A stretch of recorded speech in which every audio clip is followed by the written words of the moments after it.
Hello and welcome back to Jenna Gets Creative. Today's video is part of the Pentalic 365 challenge.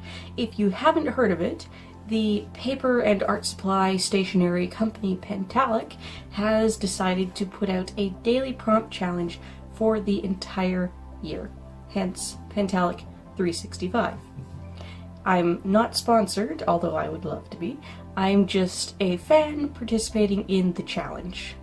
Now, they have daily prompts and each month has a theme. We're going into March now. March's theme is monsters, and each daily prompt is 2 different animals that you have to combine. But every month there is also a month-long prompt, and they pick a winner to receive a special pack of supplies. So I discovered this in mid to late February, and I decided to give it a try and do that monthly prompt. So for February, the monthly prompt was umbrella, and what you're about to watch is what I came up with for umbrella. Now, I didn't get to do January, so there's nothing for that. I may go back and do it just when I need to do something, and I don't intend to do the monthly contest prompt for March. It's childhood monster is the theme, and let's just say if I did that it would be a very dark video. So I'm going to skip that. I may pull from their daily prompts at some point. Gonna skip that. Hopefully after this I will be back into the Pentalic 365 contest prompts in April. So let's get on with my umbrella piece. So I masked off the subject in this picture with washi tape, just random washi tape, so that I could do a wet on wet background. I really wanted to actually let the watercolor bloom and leave rough edges. So I'm using a Winsor Newton Watercolour marker in turquoise. I scribbled onto the side of my little ceramic dish and watered it down to create this wash. You're only seeing me apply one layer of a background.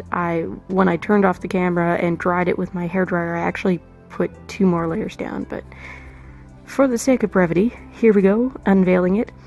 Unfortunately, it did bleed through the tape a little bit, and one of the spots was where the washi overlapped with the painter's tape, masking off the border, and kind of ruined that lower foot, which is unfortunate. The splotch on the body I fixed with paint, but I couldn't fix it on the foot because it's pale colored tights. I considered actually splotching more paint onto there and making it part of the story that the illustration tells.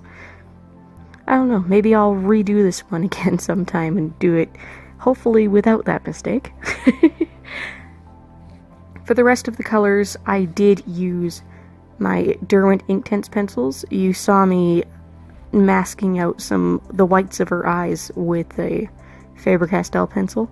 Really, any wax or oil-based pencil, you can do that with a white and mask out where you want white to stay, and it will work for smaller details like that. And since this is a shorter video, I'm not going to ramble and narrate my actual painting process the whole time, so I think I'll do my little housekeeping commentary here and see where we're at. If you're new here, please do consider subscribing. I upload every Tuesday and Thursday. Sometimes I do a 3rd bonus video. I like Fridays for bonuses, but you never know what day it's actually going to be. I'm an art channel, as you can tell, but I also do crafts, tutorials, and craft related product reviews when the mood strikes me, when I have the materials to do so. So stick around if you're interested in that as well. And if you like this video, please do hit the like button and leave a comment down below. It really helps out. I love reading your comments, and I do my best to reply as soon as possible. If you're looking for something to comment this time, tell me, what do you think this piece should be called? Do you think she's flying off, being carried away by the umbrella, or do you think she jumped up into the air and somebody just caught the picture right at the right second, and yeah. Personally, I think she's being carried away by the umbrella, and she's quite surprised by it. She's kind of got an oops expression. Or she will when I finish darkening up her face there. You can't see it yet. I could have used my posable model figure thing, my Figma, to use as a reference for this pose, but I didn't. I wanted to make sure that the overall positioning and proportions would be exactly right for a ballet dancer.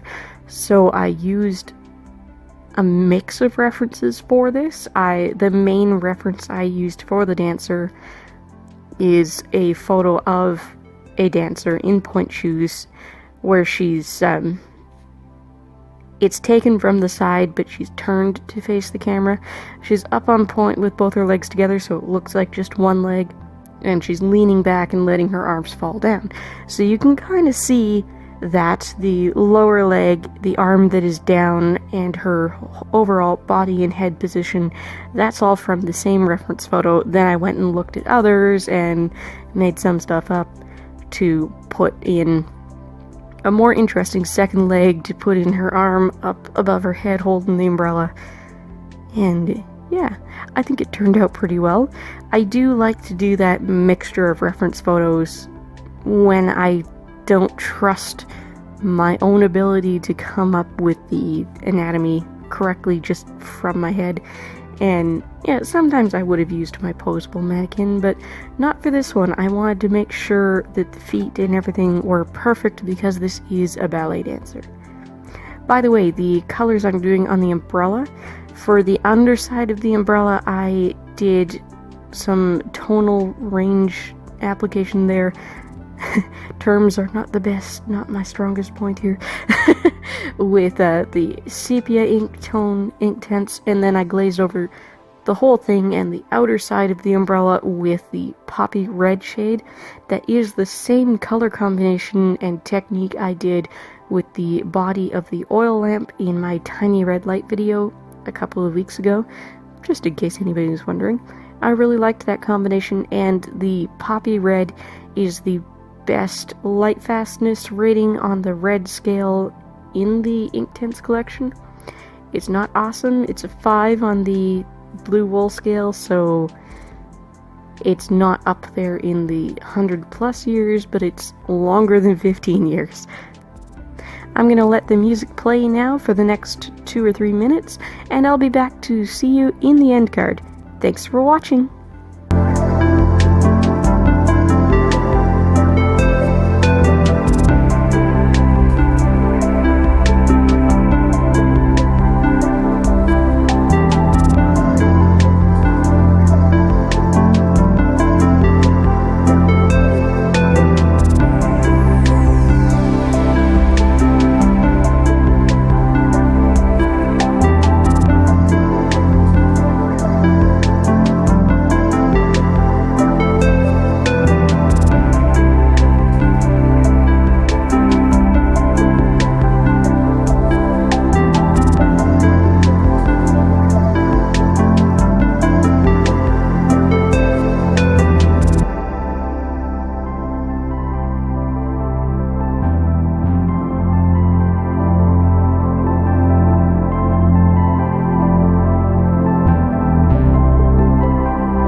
made it to the end of the video.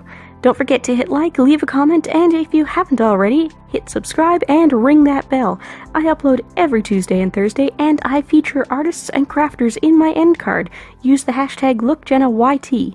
Thanks for watching, and I'll see you later. Bye, guys.